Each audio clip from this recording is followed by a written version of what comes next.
প্রিয়তা ও ঘর ছেড়ে নিজের ঘরে ফেরত চলে এলো। তার পিছন পিছন আসছে প্রান্তিক। প্রিয়তা হাঁটছে আগে আগে। নিজের ঘরে ঢুকে এবার দরজা বন্ধ করল না প্রিয়তা। প্রান্তিক দরজায় দোরগোড়ায় দাঁড়িয়ে থমকে গেল। তার পা থেমে গেছে। মুখশ্রীতে থমথমে ভাব। প্রিয়তা চোখের জল মুছে ব্যাগ হাতে তৈরি। প্রিয়তা তবে ঘরে বসে এই করছিল। নিজের ব্যাগ গুছিয়ে নিল। প্রিয়তা কি তবে তাকে ছেড়ে চলে যাচ্ছে? ট্রলি ব্যাগ হাতে নিয়ে প্রিয়তা এগিয়ে আসছে। প্রান্তিক দরজার গোড়ায় শটান হয়ে দাঁড়িয়ে। প্রিয়তা থমথমে কণ্ঠে বলল, সরুন। মুহূর্তের মধ্যেই প্রান্তিকের কণ্ঠস্বর বদলে গেল। এতক্ষণ যেই পুরুষ আকুতিতে জর্জরিত ছিল এবার মুহূর্তেই সেই পুরুষ কেমন তেজি হয়ে গেল। তার কণ্ঠে রুক্ষতা পাওয়া যায়। বেশ ভারী আর মোটা কণ্ঠস্বর যেন। সিরিয়াসনেস ভাবটা একটু বেশি। তার এই পার্সোনালিটি কেবল অফিসের স্টাফদের জন্য। এমন রুক্ষ আচরণ কি তবে এবার প্রিয়তার সাথেও করবে সে? বেশ ঠান্ডা গলায় শুধাল, কোথায় যাচ্ছ? তোমার হাতে ব্যাগ কেন? প্রিয়তা তার চোখের দিকে তাকাচ্ছে না। তার গা এখন থেকেই শিউরে উঠছে। এই কণ্ঠ তার চেনা। ভীষণ রকমের চেনা। কোন এক রাতে এই কণ্ঠের অধিকারীকে ভয়ে কুঁকড়ে উঠেছিল সে। আজও তার ভয় লাগছে না এমনটা নয়। মনে হচ্ছে এই এসে বাজ পাখির মতো প্রান্তিক লে পড়বে তার উপর। মনে একরাশ সাহস আর অভিমান জুগিয়ে বলল, আমি চলে যাচ্ছি। কোথায়? খানিকটা সময় নিয়ে বলল, আমার বাড়ি। বিয়ের পর এটাই তোমার বাড়ি? কেমন চটপট উত্তর দিচ্ছি। প্রিয়তার রাগ মাথায় চেপে উঠছে। আর কোনো জবাব দিল না সে। প্রান্তিক ছো মেরে প্রিয়তার হাত থেকে ব্যাগটাকে রে নিল। শাসনের সুরে বলল, কোথাও যাবে না তুমি। প্রিয়তা আশ্চর্যান্বিত হল। হতভম্ব স্বরে শুধায়, আপনি এত বড় ন্যায় করে আমার সাথে উঁচু গলায় কথা বলছেন কোন সাহসে? ন্যূনতম অপরাধ কি নেই আপনার? প্রান্তিক ব্যাগটা রেখে দিল। দু হাতে তার বাহু আঁকড়ে ধরল। প্রিয়তার এবার চোখাচোখি হল প্রান্তিকের সাথে। কি অদ্ভুত চাহনি। চোখ দিয়ে অর্ধেক সিয়ে দিচ্ছে। দাঁতে দাঁত চেপে বলে উঠল, কোথাও যাবে না তুমি।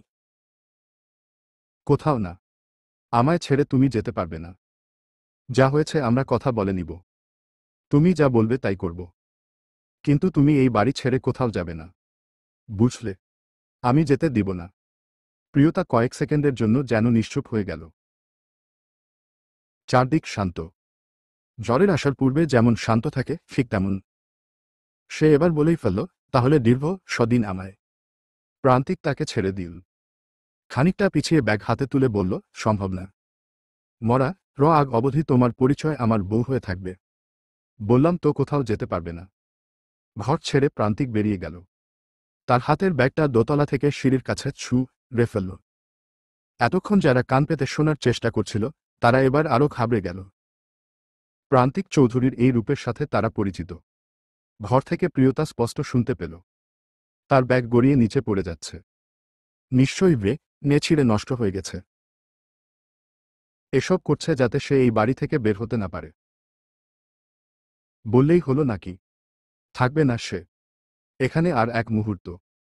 প্রান্তিক চৌধুরী আর প্রিয়তা এরারা গের দিক থেকে কারো থেকে কেউ কম না। প্রান্তিক দরজার সামনে দাঁড়িয়ে। ভেতরে জিনিসপত্র চুর করছে প্রিয়তা। প্রান্তিক তাকে বাধা দিচ্ছে না। যা ইচ্ছে করুক। রাগে অভিমানে তাকে করে ফেললেও অসুবিধে নেই। কিন্তু প্রিয়তা তাকে ছেড়ে কোথাও যেতে পারবে না। জীবনে ভালোবাসার মানুষগুলোকে নিজের কাছে আঁকড়ে ধরে রাখতে পারেনি সে।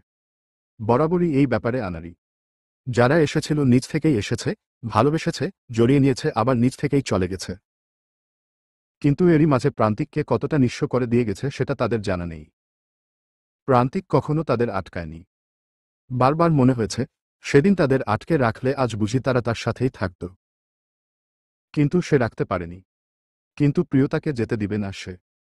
যেভাবেই হোক আটকে রাখবে। এটা ভুল, দোষ, অন্যায় যা ইচ্ছে হোক, তবুও সে দ্বিধা করবে না। ব্যাস। তাকে আটকে রাখতে গিয়ে সে খলনায়ক হলেও চলবে। প্রান্তিকের মুখ গম্ভীর। প্রিয়তা থামছে না। এবার ঘরের ভেতরে ঢুকতে গেল সে।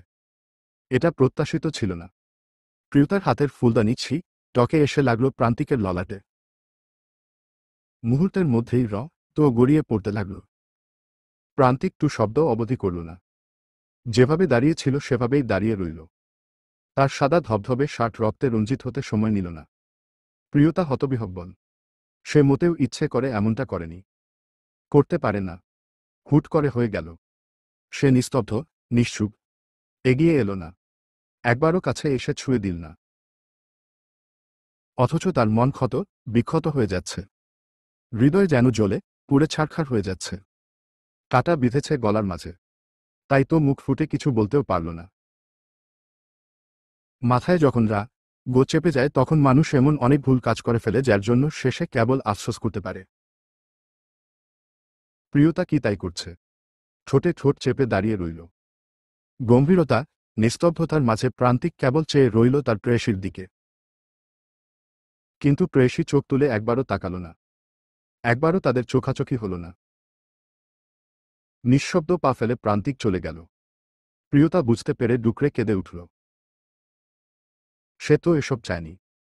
তার এত সুন্দর সাজানো সংসার আজ নিজের হাতেই চুরমার করে দিল সে। বুকের মধ্যে চাপা একরাশ কষ্ট আর ক্ষোভ। কি থেকে কি হয়ে গেল? সিগারেট খাবার বাজে অভ্যাস প্রান্তিকের নেই। কিন্তু আজ অবলীলায় সে একের পর এক সিগারেট ধরিয়ে যাচ্ছে। খুব চেষ্টা করছে কষ্টগুলো কালো ধোয়া হয়ে শূন্যে উড়ে যাক। তবে যাচ্ছে না। কষ্ট কমছে না। আরও যেন দ্বিগুণ হয়ে উঠছে। দুঃখ কষ্ট যেন তার পিছু ছাড়ে না। ছাড়বেও না কখনো। প্রান্তিক শার্ট বদলে ফের হল। পরনে ছাই রঙের একটা টি শার্ট আর ট্রাউজার। প্রিয়তার রুম একদম পরিষ্কার ঝকঝকে। এতটুকু সময়ের মধ্যে তারা কাজ সেরে ফেলেছে। স্যারকে রুমে ঢুকতে দেখেই সকলে তটস্থ। কপালের ক্ষত জায়গায় রক্ত পড়া বন্ধ হয়েছে আপনা আপনি। কোনো রকমের ঔষধ মলম লাগায়নি। দরকার পড়েনি। কালকের মধ্যেই ক্ষত জায়গায় একটা দাগ পড়ে যাবে। প্রান্তিককে দেখেই দুজনে একসাথে বলে উঠল, ম্যাম বাথরুমে। কখন গেছে? অ অ অনেকক্ষণ। তাদের কথা বলার ধরনে বোঝা যাচ্ছে কিছু একটা ঠিক নেই। প্রান্তিক ভ্রু কুঁচকে দরজার সামনে গেল। ভেতর থেকে ঝর্ণার পানি পড়ার শব্দ। দুবার দরজায় টোকা দিয়ে বলল, প্রিয়তা। দরজা খোল। ওপাশ থেকে কোনো শব্দ নেই। পানি পড়াও বন্ধ হচ্ছে না। প্রান্তিকের টেনশন বাড়ছে। রীতিমতো দরজা ধাক্কাতে শুরু করল সে। তবুও ওদিক থেকে কেবল নিস্তব্ধতা। প্রান্তিকের ধৈর্যের সীমা অতিক্রম করে যাচ্ছে। মেয়ে দুটি একটু দূরে দাঁড়িয়ে দেখছে। দাঁড়িয়ে থাকার দরকার নেই, তবুও তারা নীরব দর্শক।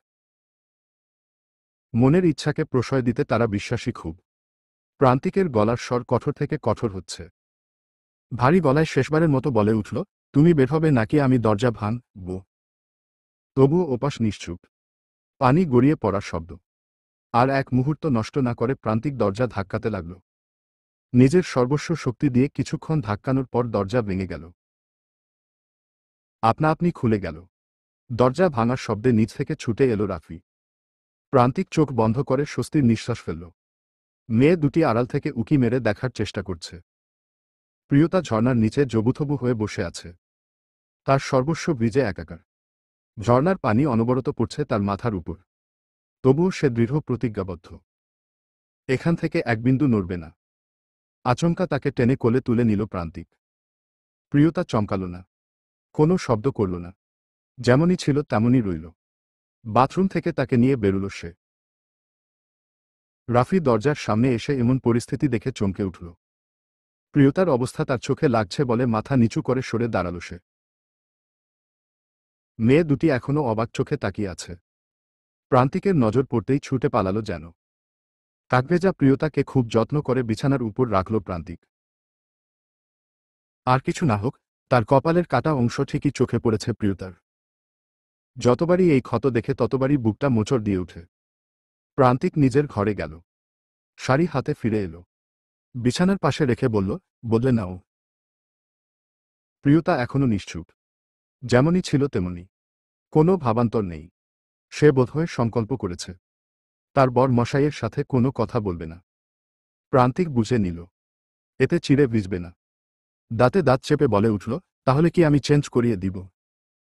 প্রিয়তা শাড়িটা আঁকড়ে ধরল। রাগে ফুঁসছে কেবল। প্রান্তিক হনহনিয়ে ঘর ছেড়ে বেরুল। যাবার আগে বলে গেল, ঘরের দরজা বন্ধ করবে না বলে দিলাম। আলো নিভানো, চারদিক ঘুটঘুটে অন্ধকার। পুরো বিছানার এক কোনায় প্রিয়তা শুয়ে আছে। ঘুমিয়ে পড়েনি, তার ঘুম আসছে না। শরীরে অনেক ক্লান্ত, তবুও ঘুম আসছে না মনের কষ্টে। পুরো ঘরের ভেতর কেবল সে নেই, আছে আরেকজনও। তার উপস্থিতি পেয়েছে আরো 1 ঘন্টা আগে, কিন্তু কেউই কোনো কথা বলছে না। কেন বলছে না কেউ জানে না। এমন পরিস্থিতিতে এসে প্রান্তিক কি বলবে সেটাই বুঝে উঠতে পারল না। শুধু একটা সরি এর সমাধান হতে পারে না, কারণ কিছু পাপের কোনো ক্ষমা হয় না। অন্ধকারের মাঝেও প্রিয়তার চোখ বন্ধ। কাঁদতে কাঁদতে বালিশ ভিজে গেছে আরো আগেই। চোখ এবার খুব জ্বলছে। ছোটবেলা থেকেই সে এমন, একনাগারে বেশিক্ষণ কাঁদতে পারে না। চোখ যা লা করে। কিন্তু খুব ভালো করে বুঝতে পারছে প্রান্তিক তার পায়ের কাছে বসে আছে। কেন বসে আছে সেখানে? আচ্ছা, তার কপালে একটু মলম লাগিয়েছিল কি? লাগায়নি বোধহয়। কিভাবে এমনটা হয়ে গেল? বুক মুচড়ে উঠল তার। ঘাত যেন কপালে না, পুরো এসে তার বুকের মধ্যে লেগেছে। নিস্তব্ধ ঘর, নিস্তব্ধ সবকিছু। একসময় মনে হলো ঘরে হাওয়ার চলাচল ও প্রায় বন্ধ হয়ে গেছে। দুই মানবী কেবল নিশ্চুপে বসে আছে দুই প্রান্তে। অথচ তাদের হৃদয় বাঁধা এক সুতায়। নীরবতা ভেঙে প্রান্তিক কথা বলল। তার গলার স্বর অন্যরকম লাগছে। অন্ধকারে বুঝি মানুষের সাথে সাথে গলার স্বর ও অপরিচিত লাগে। তার গলার স্বর বলে দিচ্ছে সে কেঁদেছিল। কেমন ভাঙা ভাঙা গলা। কিন্তু কাঁদল কখন? এতক্ষণ ধরে। প্রিয়তা বুঝতে পারল না কেন। নাকি নিজের কান্নায় অতি ব্যস্ত থাকার কারণে খেয়ালি করেনি। পায়ের উপর শক্ত হাতের স্পর্শে চমকে উঠল সে। তড়িঘড়ি করে লাফ মেরে উঠে বসল। প্রান্তিক তার পায়ে হাত দিচ্ছে কেন? এটা হয় কখনো? বর কখনো বউয়ের পায়ে হাত দেয়? মা জানলে আর রক্ষে থাকবে না। বড় আশ্চর্য হয়ে গেল প্রিয়তা। এমন পরিস্থিতিতে এসব ভাবনাগুলো কেমন হাস্যকর লাগছে তার কাছে। যেই সম্পর্কের বিন্দুমাত্র কোনো মূল্য দিবে না বলে ঠিক করল, সেই সম্পর্কেই আবার এত অনুরাগ কিসের? প্রিয়তা বুঝতে পারল এখনো এই সম্পর্ক থেকে বের হয়ে আসতে পারেনি সে। যত সহজে বিয়ের সম্পর্কে বাধা পড়া যায় তত তাড়াতাড়ি বের হওয়া যায় না। প্রান্তিক হাত সরায়নি, আরও শক্ত করে জড়িয়ে ধরে আছে। প্রিয়তার ইচ্ছে করল একবার বলবে, পা ছাড়ুন, কিন্তু চুপসে গেল। যখন ভেবেই নিয়েছে কথা বলবে না তো বলবে না। যা কিছু হয়ে যাক না কেন, প্রান্তিকের সবকিছুই এখন তার কাছে ছলনা মনে হচ্ছে। জীবনে কখনো কোনো পর পুরুষের আকৃষ্ট হয়নি তা নয়, তবুও নিজেকে সবসময় সামলে নিয়েছে। যতখানি ভালোবাসা ছিল সবটুকু তুলে রেখেছে মনের মানুষের জন্য। মনের মানুষকে পেয়ে তার চরণে পুরো ভালোবাসা উজাড় করে দিয়েছে। ফিরিয়ে নেওয়া যে অসম্ভব। কেবল ঘৃণা করতে পারে সে। ভেবেছিল ভালোবাসায় কেবল সুখ।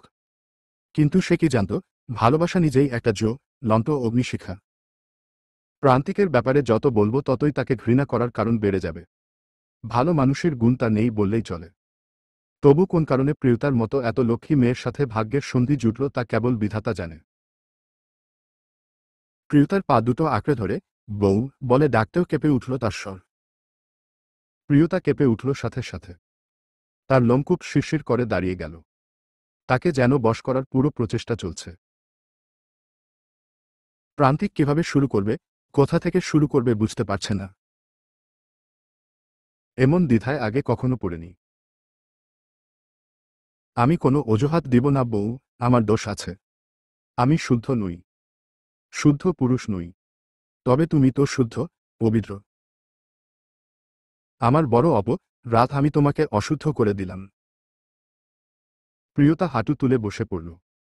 মাথা রাখল হাঁটুর উপর। নিশ্চুপ হয়ে শুনছে তার বরের কথা। তার অবিশ্রান্ত অশ্রু যেন আবারও ছটফট করছে গড়িয়ে পড়ার জন্য। প্রান্তিকের স্বর কেঁপে উঠছে বারবার। আমি ভেবেছিলাম আমার জীবনটা এভাবেই চলে যাবে। ভালোবাসা, বিশ্বাস, সংসার এসব আমার ভাগ্যে নেই। জীবন কেটে যাবে নিঃসঙ্গতায়। বিয়েতে আমার কখনো মতো ছিল না। জানতাম আমার জীবন ভালো না, এই জীবনের সাথে আরেকজনকে জুড়ে নিয়ে খুব বেইমানের মতো কাজ করেছি। কিন্তু দাদাজান কিছু বুঝতে চাইলেন না। রীতিমতো হাসপাতালের বেডে থেকে আমার থেকে কথা আদায় করে নিলেন বিয়ে করাবেন। আমি কোথাও দিলাম। ভাবলাম বাড়ি আসার পর দেখে নিব। কিন্তু আমি হ্যাঁ বলার আধ ঘন্টার মধ্যে আমার বিয়ে হয়ে গেল। আমি তখনও টের পাইনি কত বড় ন্যায় করেছি তোমার সাথে। আমার এই একটাই দোষ, সবকিছু বুঝতে খুব দেরি হয়ে যায়। কখনো ভাবিনি কাউকে ভালোবাসতে পারব। কোনো একজন মানুষ নিয়েও আমার জীবন কেটে যাবে। অনেকগুলো বছর ছন্নছাড়া ভাবে কেটেছি। আমার ছেলেবেলা অযত্নে কাটেনি প্রিয়তা। দাদাজান খুব যত্নে রেখেছেন আমায়। আমি মা বাবা ছাড়া মানুষ, একা দাদাজানের ভালোবাসা পেয়েছি। তবুও আফসোস করিনি, মেনে নিয়েছি। মেনে নেওয়াটা খুব ছোট থেকেই শিখেছি। দাদাজানের কথায় দেশ ছেড়ে বিদেশের মাটিতে পা দিয়েছি। জীবনে প্রথমবার আমি সেখানে ভালোবাসার স্বাদ পেয়েছি। আমার মনে হলো দাদাজান ছাড়াও বুঝি কেউ আমায় ভালোবাসতে পারে। প্রান্তিক থামল। তার গলার স্বর আরও ভারী হয়ে উঠছে। নিস্তব্ধ অন্ধকারে তার গলার স্বর ঘোরের মতো লাগছে প্রিয়তার কাছে। দীর্ঘ নিঃশ্বাস ফেলল প্রান্তিক। ভালোবাসা আমার ভাগ্যে নেই, তার সাথে আমার দুশ্মনী আছে। জীবনের প্রথম ভালোবাসার কাছে ঠকে গিয়ে ভালোবাসাকেই অপমান করতে লাগলাম। ভালোবাসা আবারও ফিরে আসতে পারে সেই ভাবনা আমার ছিল না। তুমি আমায় চরিত্রহীন যা ইচ্ছে ভাবতে পারো। আমি জাস্টিফাই করতে যাব না। করার কিছু নেই। কিন্তু তুমি বিশ্বাস করো, আমি এখন আর এমন নেই। বিয়ের পর থেকে এই অবধি আমি কখনো কোনো মেয়ের সাথে কোথাও বলিনি। দেখা তো দূরের কথা, আরিনার সাথে যা হয়েছে তা কেবল আরিনাই।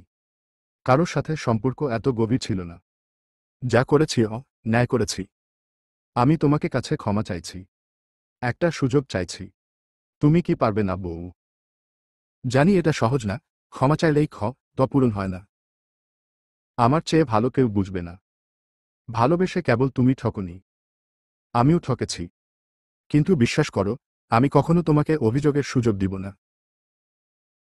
প্লিজ বউ, শুনছ? পিনপিনে নীরবতা চারদিকে। প্রান্তিক উৎসুক হয়ে আছে উত্তরের আশায়।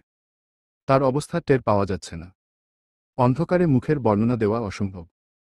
তবে প্রিয়তা মানেনি, তার মনকে সে মানাতে পারেনি। ধীরে ধীরে প্রান্তিকের হাতটা পায়ের কাছ থেকে সরিয়ে আবারও গুটিসুটি মেরে শুয়ে পড়ল সে। প্রান্তিক যেন এটাই আশা করেছিল। এত তাড়াতাড়ি কিছু হবে না, সময় লাগবে, আরও সময়। কিন্তু প্রান্তিক হার মানবে না। সম্ভব না। ভালোবাসা একবার হারিয়েছে, বারবার হারাতে দিবে না। তোমার সময় চাই আমি জানি, তুমি সময় নাও বউ। আমার সমস্যা নেই। একদিন, 2 দিন, সপ্তাহ, মাস, 1 বছর, 2 বছর কিংবা 10 বছরই লাগুক না কেন। আমি হার মানছি না। তুমিই শেষ। প্রান্তিক চৌধুরী অসম্ভব ভালোবাসে তোমায়। তোমাকে ছাড়া তার পক্ষে সম্ভব না। এই সম্পর্ক আমার অনিচ্ছায় জোড়া লেগেছে, কিন্তু আমার অনিচ্ছায় ভাঙতে পারবে না। যতদিন না তোমার মন পাচ্ছি তুমি এখানেই থাকবে আমার কাছে। মান ফ্রি না যাই করো না কেন, আমার থেকে তোমার নিস্তার নেই। তুমি কেবল আমারই। কণ্ঠে তার রুক্ষতা ছেয়ে গেল আবারও। এবার কণ্ঠে আর অনুনয় নেই, কেবল শাসন। শাসিয়ে দিচ্ছে যেন। প্রান্তিক চৌধুরী কি পাগল নাকি? প্রিয়তা অবাক না হয়ে পারছে না। এই তো আকুতি মিনতি করল, আবার এই তাকে কাছে। একই দিনে একই সাথে এক মানুষের আর কত রূপ দেখবে সে? দেখতে দেখতে যেন পাগল হয়ে যাবে। প্রান্তিক চৌধুরী নাছোড়বান্দা। সে এবার মন প্রাণ দিয়ে কোনো রমণীকে ভালোবেসেছে। এত সহজে তাকে ছাড়ছে না। ছাড়ার প্রশ্নই উঠে না। যার সাথে যুদ্ধ করতে হয় করবে। দুঃখ, ভাগ্য কেউই তাকে আর প্রিয়তাকে আলাদা করতে পারবে না। সম্ভবই না। প্রান্তিক চৌধুরী ছাড় দিচ্ছে না। সে এখনো প্রায় একই বেশে বসে আছে। চলমান। পরবর্তী পর্ব পেতে চ্যানেলটি সাবস্ক্রাইবও করুন।